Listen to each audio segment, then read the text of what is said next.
we have made date night extremely important, and we're very committed to our Tuesday night date nights. So very rarely do we miss them. There's occasion you got to have some flexibility if things come up, but for us, Tuesday night date nights is like, we kind of made a decision that we're not going to there's always going to be things that come up. We're not going to let those things, get us in the habit of just skipping it all the time.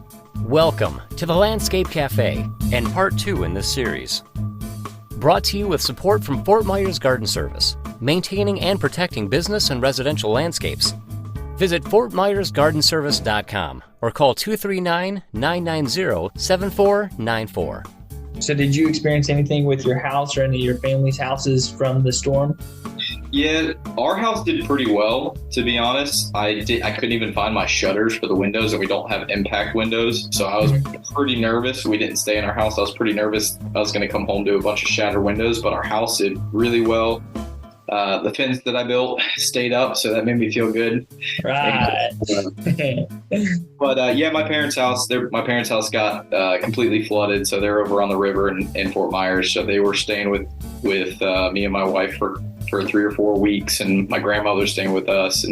But everybody was safe. My dad's a contractor, so day after the storm, he was in there starting to work on things and get things back, and we're just getting back to normal. That's wild. What do you think the timeline is for them to finalize their house and be back to normal? I think it'll take a while to really get back to normal. I don't know how many houses and properties that you've been to on the river. Probably quite a few. I know you do a lot of work on the McGregor area, right. But it's pretty crazy. I mean, even their yard got so eroded that it just looks completely different. It looks bare, gone. Wash away the landscaping. Yeah, which is, like I said, it's good for business. It's and that kind of brings up another point. It's really tough because, we're meeting with all these people who have been devastated, and it's like, yes, there's a good opportunity for business, but it's difficult seeing what people have gone through and what they've kind of suffered, and it makes me even more frustrated when I see quotes from other contractors that a lot of people will show me, especially in higher end, like people that have a little bit of money. I've seen quotes that are twice what mine are. And I know, I'm talking like mine's say 10,000, theirs is 20,000, and they're using the same material. So they're just absolutely scout. And to me, that kind of boils my blood, because this is our home. This is where we're from. Like, people are, it rubs me the wrong way when people take advantage of people that have really gone through a difficult time. Yeah, absolutely. I mean, when you're walking those properties, and there's two different, there's many different situations, but thankfully one of our really big clients along McGregor, her house is only a couple years old, and the new code is pretty high built up. And then plus she had a big pool deck, and she built very high up, and thankfully she didn't get flooded, but her whole landscaping got destroyed. And it was over 300,000. I mean, this is a big set. Yeah, I think I know the project you're talking about. Yeah, it's right there on McGregor. It's a beautiful $7 million home, but I mean, they had over $300,000 worth of landscaping damage and rework done. I mean, that's over 3 months of cleanup and then prep, reinstall, replace stuff. Does insurance cover landscaping? It varies seldomly. You have to have the right packages, and every insurance company is different. Their insurance, there is a weird situation. That's actually a good question. A weird situation with this job specifically, with a portion of the back right corner of the yard. The neighbor's big, probably 40-foot yacht, 40-foot boat came off of the neighbor's boat lift, came into this customer's yard, and left this it was probably 20 feet deep. No, probably about 15 feet deep hole, and probably about 20 feet wide, this big gaping hole in the backyard. And so that neighbor's property, that his boat came onto my customer's property and left that big gouge all in there. So his neighbor's company came and his neighbor's insurance company came and paid for removal people to come get that out of there, and it was a nightmare. It took them like a week to do it, and but now they have that big gaping hole. So who pays for that? I think that neighbors insurance company is going to pay for it. We build it out separate so that way they could submit it to them. But so in a situation like that, I think yes, insurance will cover some stuff like that. But as long as all the other damages, I don't think they're going to pay for a lot of it. Maybe like the irrigation system, like repairing all of that and more of the functional stuff, but the soft material, like, the dirt, the grass, I don't think that's covered, unfortunately, which is pretty crazy. I think you're right on, because I'm seeing the same thing in that every insurance company is different. Like I'm seeing some insurance companies that are just, stroking a check right away and saying, yeah, your whole fence is covered. And then some insurance companies that are just like, yeah, this panel's good, this panel's bad, this panel, so they're being very picky. And then this will be actually a good piece of information for anybody who's listening to this. A lot of insurance requirements to cover a fence. So if you have a fence and you want the best chance of it being covered by your insurance during a storm is you want to make sure that your contractor is anchoring the fence into the house itself. Oh, okay. Because what that does is, from my understanding, is there's different line items, and I am by no means an expert or even very well versed in how insurance works, but from what I've been able to kind of ascertain over the last couple months is when you have a post, when your fence is connected and actually anchored into the house with a concrete screw, a Tapcon, then it becomes a part of the structure, a part of the dwelling structure. And so typically the way I believe it works is you have different line items. So you have things that for your insurance and what is covered, you have accessory structures. So maybe that's a shed, maybe that's a above ground pool or a deck or something like that that's separate from the house. But then there's things that are actually attached to the house, and they call those, that's part of the primary dwelling. So when you actually anchor the post, and a lot of fence contractors don't do that. Like they'll set a post in the ground right next to the house, depending on what the footer is like, but they might dig a hole right next to the house and put it in concrete, just like they do all the other posts. But if they don't anchor it, I've seen a lot of insurance companies get out of paying for anything by saying, hey, this is an accessory structure and it's not covered. Wow, that's crazy. That's such a small detail. Well, yeah, isn't that crazy? One screw, one Tapcon on each side of the house, wherever the fence connects into the house, could potentially save you $10,000. So, if anybody's listening to this and you're going to get a fence, make sure you let your contractor know that you want that fence anchored into the house. That is awesome. That's good to know. Holy cow. And since we're building your fence in about 3 weeks, I can do that for you. So contractor, please, can you put it into the house? That's for sure. So I am so excited about that. Speaking of the fence, for our little girl that we're gonna have, she's gonna be able to play in the backyard, and won't have to really stress about her going to the pond that's in the preserve behind us or anything. Bring my little girl over. I won't have to worry about her either. So that's right. That's gonna be awesome, man. I can't wait for them to hang out. So speaking of family, you got a little girl yourself, you and your wife. You guys, her birthday is December 14th, right? 14th. There you go. We're due the 10th, so. I don't know. That's gonna be close. They're probably gonna have to have some birthday parties together. They're gonna have to share them. Well, I'm sure in the future we'll be doing something like that. Yeah, that's awesome. So, what has that been like? That journey of having a newborn, and then also running a business, and then additionally having a wife that's involved in the business. What have been some of the blessings from that, or some of the challenging things from having that? Yeah, it's a good question. So for both of us, it's our first kids, yours coming and mine here. So I don't know how that changes when you have multiple kids, but you're getting ready to walk through what I did a year ago. And I would say some of the challenges are making sure to, like, obviously work and home life balance is important, whether you have kids, whether you don't have kids, really trying to maintain those boundaries of, as much as you can keep work at work and your family life, And it's difficult. And, this as a business owner, and I think business owners uniquely have a stress that employees don't have. Not that you can't have a lot of stress as an employee, and I'm sure different jobs have different levels of that. But there, as a small business owner, especially, it can be extremely difficult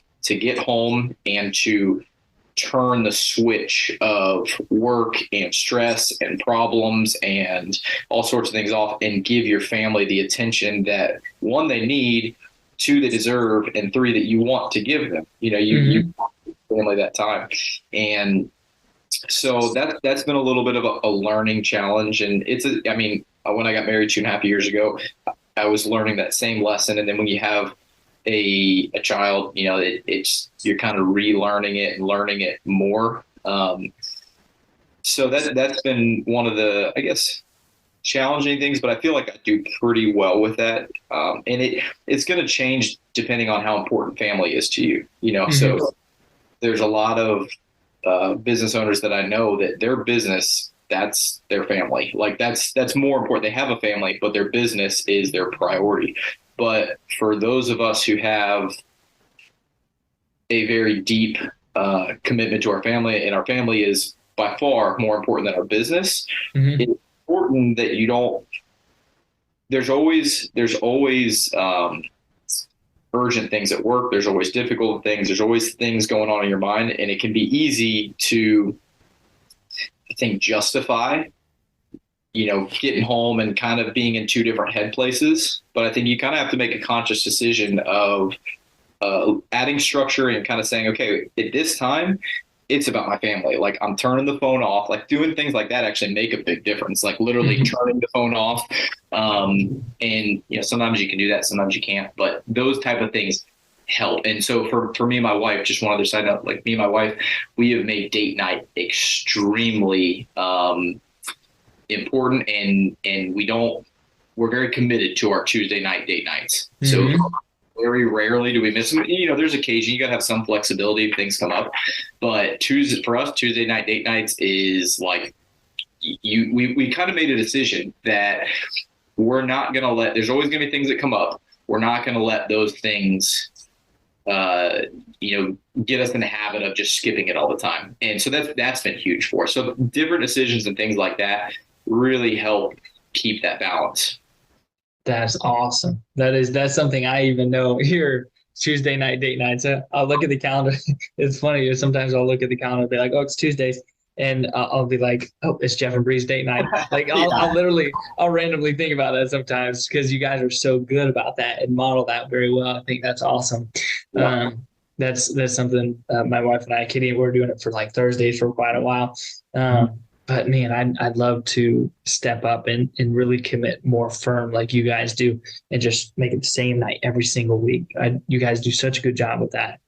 Yeah. And I think it's because, few reasons. One, we really enjoy it. After every single date night, we're like, man, we needed that. It refreshed us. And sometimes you get in this phase where it's like, and a lot of times Tuesday nights, I have a lot of work to do. And it's like, I kind of want to say, hey, babe, can we just like take it, order pizza and maybe do some work here? And there have been a couple times where we've done that, where we really have to get some stuff done. But for the most part, it's not even an option. And what helps is after every single date night, me and my wife are, whether we say it verbally or not, a lot of times we do say it verbally, like, wow, we needed this. And it kind of refreshes us for work. It kind of refreshes us because now not everything is work. And I apply that same thing to Sundays. So for me, Sundays, it's no work. It's a no work zone. And that has a lot to do with our faith. And what I noticed, the same thing I noticed on Sundays is me, even though, like I said before, there's always things that I can do and always things on my mind for work on Sundays. But that day of rest helps recharge me a lot for the work week. And, so things aren't just like running together, work just running together. I have that time to focus on my family, on my faith, on my love for Christ, and put things in perspective and in priority. And it also, I think it helped me really make better business decisions because I step back. You know how often in business, like you're so in the mud and in the weeds of things. Mm-hmm. And then, when you take a step back, you're like, why am I spending my time there? Why am I doing this? Why am I making this decision? So it gives you a little bit of clarity to make better business decisions. Absolutely. That's a beautiful thing. So you shared a little bit about your faith. I am a young business owner as well. You got a few years on me. You're really crushing it. And I think you do a really good job of bringing your faith into the big decisions that you make at work. What does that look like on a normal basis, being a small business owner and a Christian at the same time? How do you reflect that? How do you go about your day-to-day making decisions based off of that? Yeah, no, that's a good question because there's so many things that are like that seem to not have a lot. Like, so in running a business what's an example? You might think, so for me, I'm a Christian and I want to share the love and the truth of Christ with anybody who I meet. How do you do that? Just building a fence. And so it goes back a little bit to what I was talking about with perspective. So the kind of the first step, I guess, in that for me is I ask myself this question a lot actually is, what is my purpose for this business? That's an important thing. It's your mission statement. When you're starting a business, when you're working on things, what's my purpose? If your main focus and purpose in your business is to make money, whatever that is, whatever your purpose for your business is going to have a lot to do with the decisions that you make, with how you interact with your employees, how you interact with people, if money is your end all be all, then your decisions on how you, like I said, how you treat your employees, how you handle customers, how that's going to affect how you make those decisions. Mm-hmm. So for me, all business is like, God calls me to provide for my family. God calls me to be a hard worker, not slothful and just wait for handouts. And God calls me to be all sorts of things. But to me, I think, okay, this business is something that I can provide for my family. And that's a very important thing for me as a man and me as a believer. But then at the same time, how do I take it a step further and say, well, how do I take a fence business and make it a gospel opportunity? Because, and I say this to a lot of people, at the end of the day, fences mean nothing in eternity. So fences, buildings, things that we spend so much of our energy and time doing are going to have little to no significance in eternity. Like when we die, a lot of people don't like thinking about afterlife because what's now is pressing. Like it's so easy, you're focused on what's in front of you right now, but it's that perspective of stepping back. And so for me, it's my life is about the fact that Christ, I am a sinner. Christ has died and he has covered my sins. And I am forever thankful and grateful to him. And I want to share that with people. And so my business is a way for me to provide for my family, and it's a platform. And for me, it's more without, like, obviously I want to back up words, but I want people to see that in my business first and how I act as a leader and how we handle things and how we do things. I don't want it to just be like everybody knows people that have, stamped Christian on something and then they get kind of either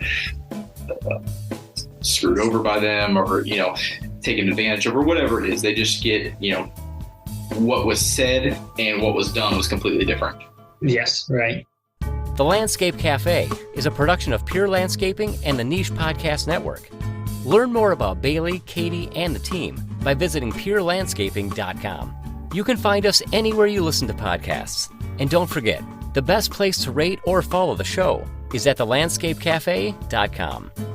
We hope you've enjoyed this episode. Stay tuned. There is more to come.